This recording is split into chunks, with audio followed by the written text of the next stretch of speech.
আসসালামু আলাইকুম এভরিওয়ান, কেমন আছেন সবাই? আশা করি সবাই ভালো আছেন। আপনাদের দয়ায় আল্লাহর রহমতে আমরাও ভালো আছি। আজকে বছরের প্রথম দিন, 2024 শেষে 2025 আসছে। সবাইকে হ্যাপি নিউ ইয়ার। কেমন আছেন? আশা করি সবাই ভালো আছেন। যাই হোক, আজকে আমি নতুন বছর উপলক্ষে আমার স্বামীকে আমি ভাপা পিঠা বানায় দিছি।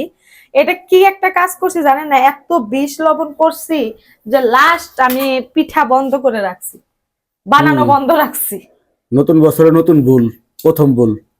এটা ভুল বলো না, এটা ইয়াম্মি বলে খেয়ে ফেলবা। নতুন নতুন বছরে প্রথম ভুল করছো। তো আমি যাই তার মানে কি সারা বছর ভুল করতে করতে যাইবো এবার? না, এমনিতে 2024 সালের শেষের দিক দিয়ে আমি তরকারিতে বেশি বেশি লবণ দিচ্ছিলাম, প্রতিদিনই লবণ দিচ্ছিলাম, প্রতিদিনই খাওয়ার অযোগ্য ছিল, পানি দিয়ে দিয়ে ঝোল বানায় খাইতাম। কালকে তো তরকারিতে শুটকিটা কি মাছ রানছিলাম, মাছ ট্যাংরা মাছ করছিলাম, ওটাও তো লবণ বেশি দিছিলা। লবণ বেশি দিছি। আবার আজকে প্লাস সকালবেলা ঘুম থেকে উঠে আমি ভাপা পিঠা বানাইছি আপনার ভাইয়ের জন্য সফট করে, তারপর এতটুকু আটা নিয়ে, এই যে আটা, কিন্তু এতটা লবণ দিছি বিশেষ করে পিঠার স্বাদই বোঝা যাচ্ছে না। মানে মুখে নেওয়ার পরে গুড়ের স্মেল আসতেছে, মুখের ভেতর থেকে যখন চাবাচ্ছিলাম তখন তিতা তিতা লাগতেছিল। আবার মটকার পানির ভিতরে কি লবণ দিছো নাকি বেশি? না না, এটা তো হচ্ছে ভাপা পিঠা বানানোর জন্য ভাবে রাখছিলাম, ঠিক আছে। আর এই যে খুরি দিয়ে বানাইছি। যাই হোক, সবাইকে নতুন বছরের অনেক অনেক অনেক শুভেচ্ছা। 2024 সাল থেকে আপনারা যারা আমার ভিডিও দেখেন, তোমার বাইরে লবণ পিঠা খাওয়াইছো? ওই মফিসে আমি খাওয়াইছি। যাই হোক, আমি আগে আমার গাইসের উদ্দেশ্যে আমি একটা কথা বলি। এই যে 2024 সাল থেকে আরো আগের থেকে আপনারা যারা আমার ভিডিও দেখেন, যারা যারা সাপোর্ট করেন, ভালোবাসেন, তাদেরকেও অনেক অনেক অনেক ধন্যবাদ। এবং নতুন বছর আমরা যেহেতু পা দিছি, দোয়া করবেন সবাই যেন আমরা সুন্দর সুন্দর কন্টেন্ট আপনাদেরকে উপহার দিতে পারি। আর সবার কাছে আমার একটাই রিকোয়েস্ট, যারা খারাপ কমেন্ট করেন তাদেরকেও হ্যাপি নিউ ইয়ার, আর যারা ভালো কমেন্ট করেন তাদের অন্তরস্থল থেকে ভালোবাসা। এই যে মফিস আসছে আমার বাসায়, এই মফিসরে খাইতে দিছিলাম, লবণের জ্বালায় খাইতে পারে নাই।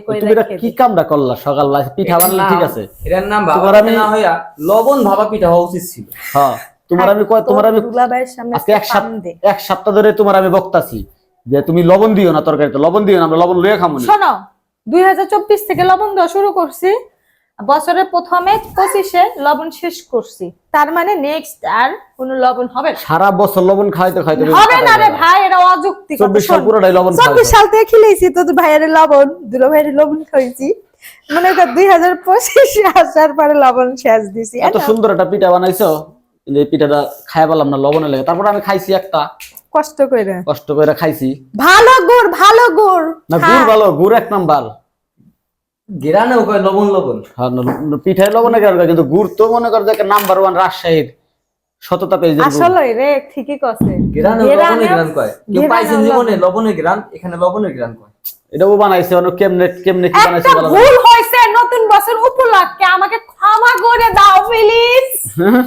কেন আপনারা আবেগে কাজ করছে, বিবেকে কাজ করেন না ভাই, লবণটা ঝাপপাত করে মেরে দিছে। যাই হোক, মাঝে মাঝে একটু একটু হয়। যাই হোক, তুমি চুপ, কথা কইস না তোর দুলাবের সামনে।